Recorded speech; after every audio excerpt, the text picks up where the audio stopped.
Rugged luxury is what best describes this pickup truck that's beside me.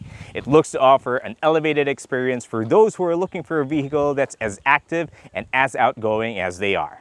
Hi, this is Paulo Papa from Carmudi, Philippines, and today we're going to take a look at the next-gen Ford Ranger XLT. Let's go.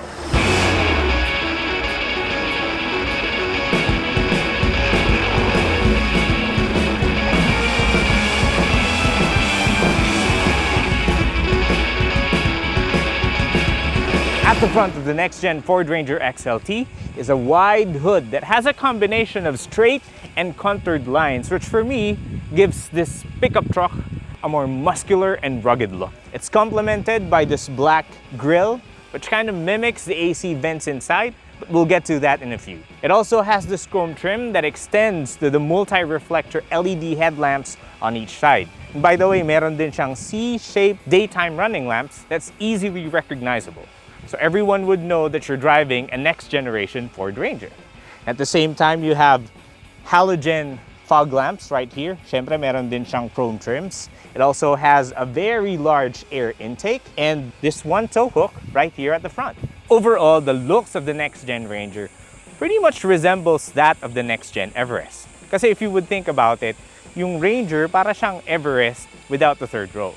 Diba? But enough of that. Let's look at what's on the side, which I think you will find interesting because I've had several people come to me and say they thought this was a Raptor. Let's go. One of the reasons why the next generation Ford Ranger gets mistaken as a Raptor is because of these wide shoulders. So kikita mo naman ang lapad niya, and it comes complete with cuts and contours that extends to the side. Kaya mukha talaga nag-workout tong pickup truck na to. Here, it also has black wheel arches that reinforces the rugged look and nature of this vehicle. It also houses 17-inch alloy wheels with 255-inch wide tires, but it's not all-terrain, so be careful not to take it out on really muddy environment or heavy off-road terrain. Further to the side, you'll see this turbo badging, a body-colored side mirror with repeaters, of course. The continuation, yung sinasabi ko kanina na cuts and contours na nagpapamacho nitong pickup truck na to. One other feature, which I believe is another reason why the next-gen Ford Ranger is being mistaken as a Raptor, is because of these huge stepboards na baka nga kinuha nila sa Raptor. Easily, you will see on this angle its high ground clearance of 235 millimeter. And by the way, it has a high water wading depth of 800 millimeters, or at least hanggang dun sa turbo badging na na-mention natin kanina. And because of its high ground clearance and relatively high water wading depth, nilagyan ng Ford ng additional stepboard tong pickup truck na to for easier access. Overall, the side profile of the next generation Ford Ranger is still boxy, but because of the contours found at the front and at the side, it still looks modern even for today's standards. Not much toys can be found here at the rear. Well, it's a pickup truck. What do you expect? You have two halogen tail lamps, a third brake lamp. Of course, you have the Ford badging here, a debossed Ranger script, a wide stepboard, and an assisted trunk gate. More toys can be found here in the form of a truck bed liners, 6 tethers to keep your cargo secure, and an additional Ford badging. And though it has provisions for 2 cups, should you want a cold drink on a hot day like this. That said, let's go and check what's inside. Inside the next generation Ford Ranger XLT, despite it, by the way, being a mid-variant pickup truck, are a host of leather features which can be found, number 1, on the steering wheel, next is on the door panel, on the door handles, which also serves as an armrest for the driver, and on the gear shifter. The steering wheel can be adjusted, rake, and reach for drivers to find their optimal driving position. Now past it is an 8-inch digital instrument cluster, and next to that is a 10-inch infotainment system, which is equipped on all next-generation Ford vehicles.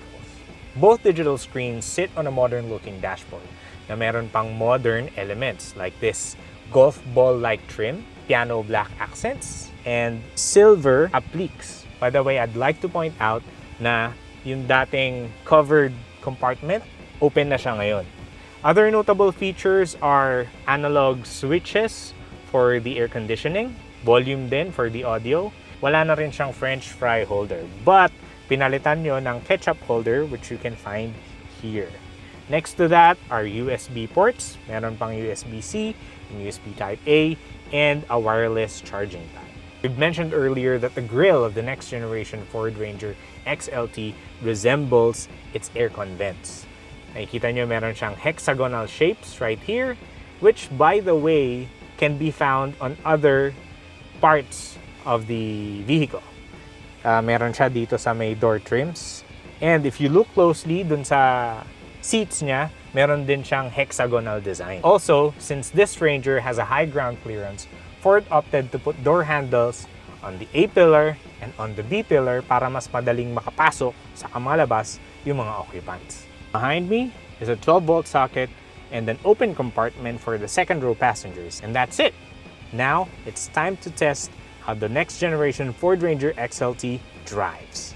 Performance-wise, the next generation Ford Ranger XLT has good acceleration. Check this out. Woo! Probably that's because of its 2-liter turbocharged diesel engine that makes 168 horsepower and around 405 Nm of torque. It is mated, by the way, to a 6-speed automatic transmission that gives smooth shifting on all gears. In terms of stopping power, the next generation Ford Ranger XLT relies on disc brakes at the front and drum brakes at the rear. By the way, medyo gradual ang braking nito, probably because it's a pickup truck. And the reason behind that is that pickup trucks are used to carry load. Siyempre, pag abrupt yung braking, baka tumapon yung cargo nyo sa likod.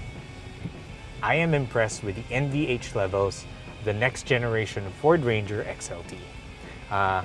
Road noise and engine noise, hindi naman siya non-existent, pero it's very minimal. Except na lang siguro if you would floor the engine or kung ibibirit mo yung sasakyan. And I would like to say that the comfort levels of this pickup truck is really good. Okay? Pickup trucks, if you would imagine, syempre, rugged yan. Medyo masakit yan sa katawan i-drive. Pero this pickup truck feels very much like a premium SUV. Parang hindi ka nagdadrive ng pickup.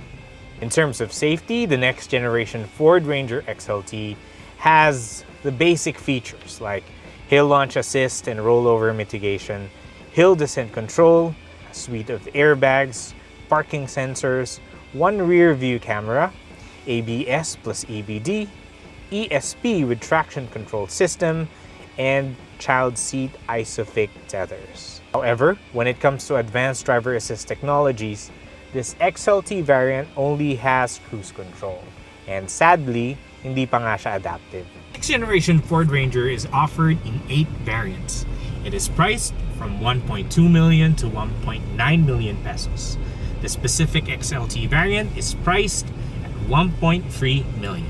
So there you have it, a full review of the next generation Ford Ranger XLT. Do you think this pickup truck would best suit you and your motoring needs? Let us know in the comment section below.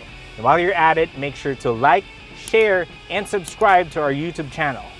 Then again, this is Paulo Papa from Carmudi, Philippines, and we'll see you on the next episode.